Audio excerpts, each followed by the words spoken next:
बस्तर संभाग में छत्तीसगढ़ सरकार के द्वारा किए जा रहे विकास कार्यों के विरोध पर मंत्री कवासी लखमा का बयान आया है। लखमा का कहना है कि ये बीजेपी का षड्यंत्र है। लखमा ने आरोप लगाया कि बीजेपी 15 साल तक सरकार में रही, लेकिन उन्होंने बस्तर के लिए कुछ भी नहीं किया।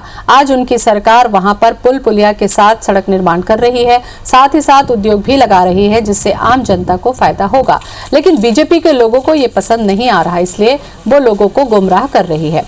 सरकार की महत्वाकांक्षी बोधघाट परियोजना के विरोध पर मंत्री कवासी लखमा का कहना है कि जनता की चुनी हुई सरकार है और उनके लिए जनता का हित पहली प्राथमिकता है। मंत्री ने कहा कि बोधघाट निर्माणाधीन परियोजना पर अभी सुनवाई भी होनी है, इसलिए अभी से इस पर कुछ भी कहना बहुत जल्दबाजी होगी।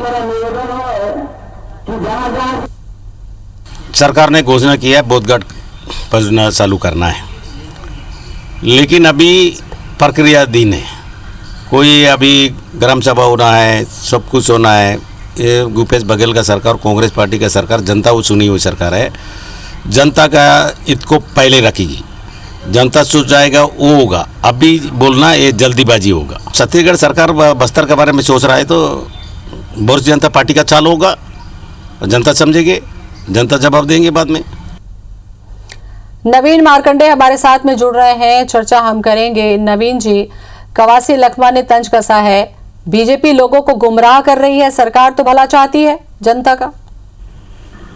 जनता की अगर भला चाहती है कांग्रेस, तो जनता का बात को सुनना चाहिए उनको।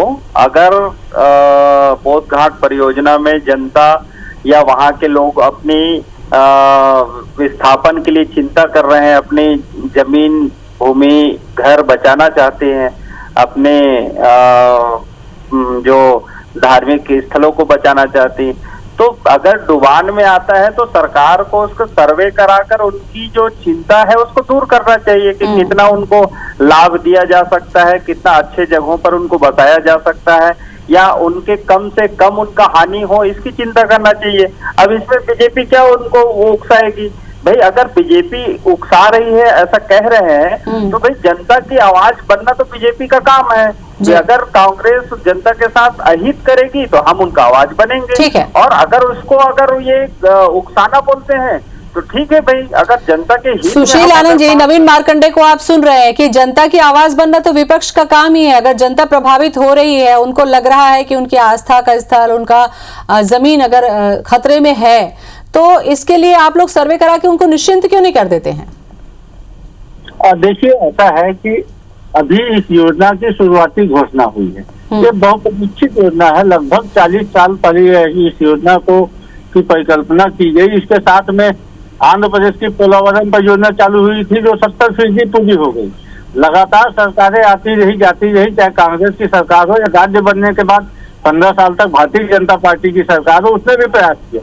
अभी योजना की शुरुआत नहीं हुई, इसके विरोध के फल क्यों? भाई देखिए, इसमें लगभग 12,888 की जनसंख्या विस्थापित होगी। लगभग 2448 परिवार इसमें विस्थापित होंगे। उनके व्यवस्थापन की, उनके पुनर्वास की बेहतर योजना सरकार लेके आने वाली है। यदि पुनर्वास में कहीं से कोई दिक्कत हो तो लोग आवाज उठाए, समझ आता है। यदि व्यवस्थापन के लिए सरकार कोई जबरिया कदम उठा रही तो आवाज उठाए, समझ आता है। अब देखिए, इसमें छत्तीसगढ़ की विशेष तौर पर बस्तर, ये ऐसी योजना है कि जो सिर्फ बस्तर से फायदा होने वाला है। 22,000 करोड़ की योजना में बस्तर संभाग का फायदा होगा। लगभग ये मान के चलिए आपकी बस्तर की जो सिंचित आबादी, सिंचित रकबा है, जो भी 7.5% और 72% तक हो जाएगा। यदि प्रदेश का कुल सिंचित रकबा 4% बढ़ेगा, इसमें बस्तर के लोगों को रोजगार मिलेगा। सवाल यही उठता है सुशील जी कि ठीक है, सरकार की मंशा पर सवाल नहीं हम नहीं उठा रहे हैं, लेकिन अगर लोग आंदोलन के लिए सड़कों पर आए हैं तो उनको भरोसे में लेना होगा, उनको ये बताना होगा कि उनका कोई अहित नहीं होगा। क्या आपको नहीं लगता इस दिशा में कांग्रेस को काम करना चाहिए? बिल्कुल, इस दिशा में कांग्रेस भी काम कर रही है, सरकार भी काम कर रही है, लोग संतुष्ट भी हैं। देखिए, 12,000 परिवार, जो 12,000 की जनसंख्या, 2400 परिवार जो विस्थापित होने वाले हैं, उनके बेहतर पुनर्वास की कांग्रेस सरकार ने घोषणा की है। उनको बेहतर पुनर्वास की नीति सामने आने के बाद देखेंगे आप, बेहतर से बेहतर पैकेज दिया जाएगा।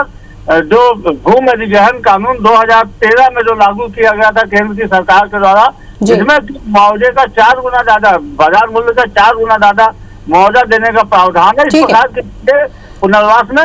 नवीन जी, आपने सुना सुशील जी को, उन्होंने तमाम प्रावधानों का भी जिक्र किया है। भूपेश जी ने भी उस बार कहा था कि नई पुनर्वास नीति बनाई जाएगी। आपको नहीं लगता कि आदिवासियों के मामले में, उनके विकास के मामले में कोई ऐसा कदम आप लोगों को उठाना चाहिए कि जो उनके हित में है, और अगर परियोजना से उनको फायदा होता है तो मुझे नहीं लगता कि इसको राजनीति मुद्दा बनाना चाहिए बीजेपी को? नहीं, तो हम राजनीतिक मुद्दे कहाँ बना रहे हैं? हम तो इसके लिए आंदोलन नहीं खड़ा किए हैं। जनता ने, वहाँ के जो निवासी है वो स्वयं आंदोलन कर रही है ना, और जब वो स्वयं आंदोलन कर रही है तो उनकी आवाज को, और आप लोगों ने वहां जाकर पूछा कि वो लोग क्यों, क्या चाह रहे हैं? आप लोगों ने ये पूछा कि वहां पर क्या चाहिए इनको, उस बात को सरकार तक रखें, ऐसा कुछ किया आप लोगों ने? मैं इसीलिए तो आपको ये बातें कह पा रहा हूँ कि वो अपनी व्यवस्थापन के लिए, अपने घर के लिए, अपने धार्मिक स्थलों के लिए, अपने जमीनों के लिए वो चिंता कर रहे हैं। वो कह रहे हैं कि भाई हमको दूसरे जगह बसाया जाए, हमको दूसरा जमीन दिया जाए, ताकि हम अपने जमीन पर हम काबिज रहें और हमारा जीविकोपार्जन चले। अब यही बातें जब कांग्रेस जब विपक्ष में थी तो ये सूबे बेड़ा वाला किस्से में तो इनके जो प्रतिपक्ष के नेता और ये अभी वर्तमान में मुख्यमंत्री, वो वहां जाकर आंदोलन कर रहे थे, वो वहां बातें कर रहे थे, बड़ी बड़ी बातें कर रहे थे। और आज सूबे बेड़ा के लोग जब उनसे मिलने के लिए, अपने पानी मांगने के लिए जब रायपुर आ रहे हैं तो उनसे मुख्यमंत्री भेंट नहीं करते। ठीक है, आप विपक्ष की भूमिका में है नवीन जी, और आपका ये हक है कि जनता की आवाज उठाएं। सुशील जी, मुझे लगता है कि जब आदिवासी आंदोलन के लिए सड़कों पर उतर आए, झुंड में सामने आने लग जाए, तो आपको वहां पर जाके उनको संतुष्ट करने का प्रयास करना चाहिए, नहीं तो विपक्ष का काम है वो मुद्दा उठाएगा ही।